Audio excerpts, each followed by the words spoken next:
నమస్తే, welcome to story board. ట్రింకోమలై సముద్ర తీరపు గాలులో నుంచి, జాఫ్నాలో దట్టమైన సతత హరితారణ్యాల నుంచి, కొలంబోలో రద్దీగా ఉండే వీధుల్లో నుంచి చెలరేగిన తుఫాన్ 10 ఏళ్లుగా తిష్టవేసిన పాలనకు చరమగీతం పాడింది. దక్షిణాసియాలో ఓ దేశాన్ని సుదీర్ఘకాలం పాలించిన అధ్యక్షుడిగా ముద్రవేసిన నాయకుడిని అధికారం శాశ్వతం అనే భ్రమల్లోంచి బయటపడేసింది. ఒకదానితో ఒకటి పొసగని వామపక్ష భావజాలాన్ని, మితిమీరిన జాత్యహంకారాన్ని నింపుకున్న నాయకుడికి పరాభవాన్ని మిగిల్చింది. శ్రీలంకకు మకుటం లేని చక్రవర్తినని భావించిన రాజపక్సే జీవితం రాజకీయ నాయకులకు అనేక పాఠాలు మిగిల్చింది.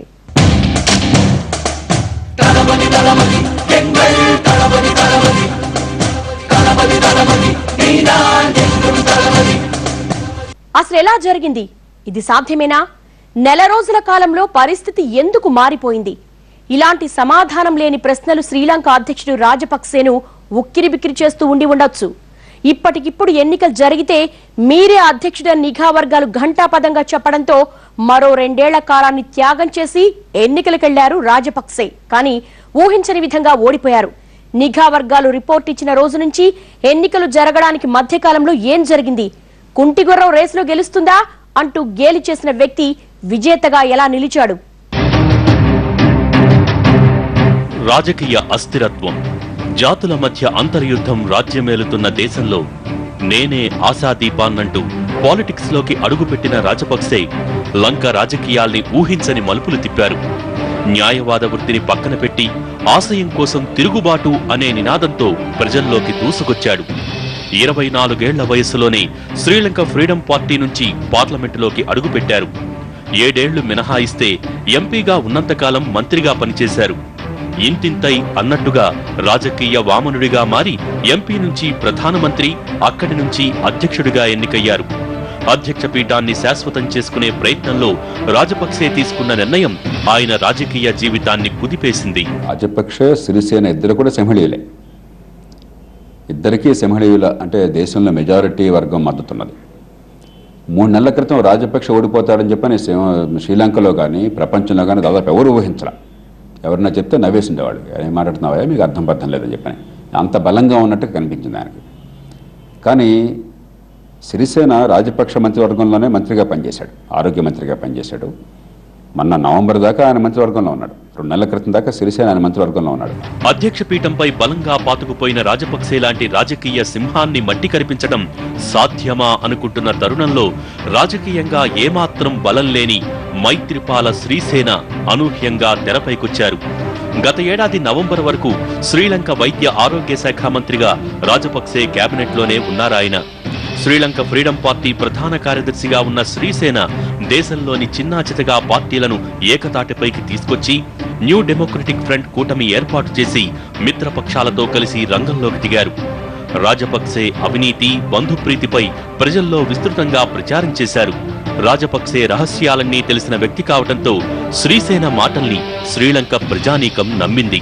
రాజపక్సే కూడా తన మంత్రివర్గంలో ఉన్నటువంటి ఒక వ్యక్తి కరప్షన్కి వ్యతిరేకంగా అందరినీ కూడగట్టుకుని, ప్రతిపక్షాలన్నింటినీ కూడగట్టుకుని ఓడించాడు. రాజపక్సే ఊహించాల. సో కరప్షన్ అనేది భ్రష్టాచారం, లంచగొండితనం, బంధుప్రీతి మెయిన్ ఇష్యూస్ అయిన ఈ ఎలక్షన్స్లో.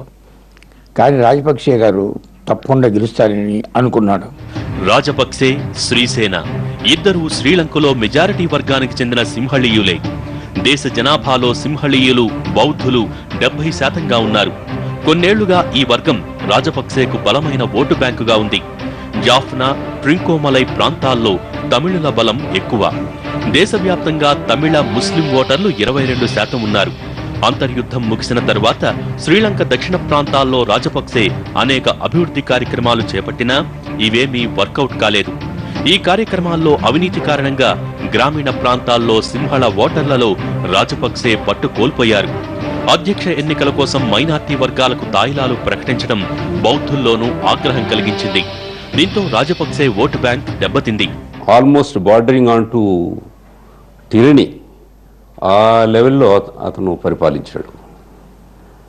తర్వాత ఆయన చాలా అపోజిషన్ అంటే చాలా ఇంటాలరెంట్గా తయారాడు. రాను ఆయన చెప్పేవాడే నాకు చెప్పేవాడు అన్న ఇది. ఏ లీడర్కైనా ఏదైనా ఎక్కువ మంచిది కాదు. Tyrannous level, tyranny, authoritarian, too much authoritarian plus intolerance, ఇతరు పట్ల ముఖ్యంగా అపోజిషన్ పట్ల ఇంటాలరెన్స్ పెంచుకున్నాడు. అంతర్యుద్ధ కాలంలో శ్రీలంకలో అధ్యక్ష ఎన్నికలు జరిగినప్పుడల్లా బాంబు పేలుళ్లు, ఆత్మాహుతి దాడులతో తీవ్ర రక్తపాతం జరిగేది. అయితే ఈసారి ఎన్నికలు చాలా ప్రశాంత వాతావరణంలో జరిగాయి. గతంలో ఎన్నడూ లేని విధంగా జాఫ్నాలోనూ 70% పైగా ఓటింగ్ నమోదైంది. తమిళులు, ముస్లింలు ఓటు వేసేందుకు బారులు తీరారు. ఎన్నికలకు ముందే తమిళులు, ముస్లిం వర్గాల నేతలు శ్రీసేనకు మద్దతు పలికారు. సింహళీయులు కూడా గణనీయంగా శ్రీసేనకే మద్దతు పలికారని చెబుతున్నాయి ఎన్నికల ఫలితాలు. 62 లక్షల ఓట్లతో 51% ఓట్లు గెలుచుకున్న శ్రీసేన కొలంబోలోని ఇండిపెండెంట్ స్క్వేర్ వద్ద అధ్యక్షుడిగా పదవీ ప్రమాణ స్వీకారం చేశారు.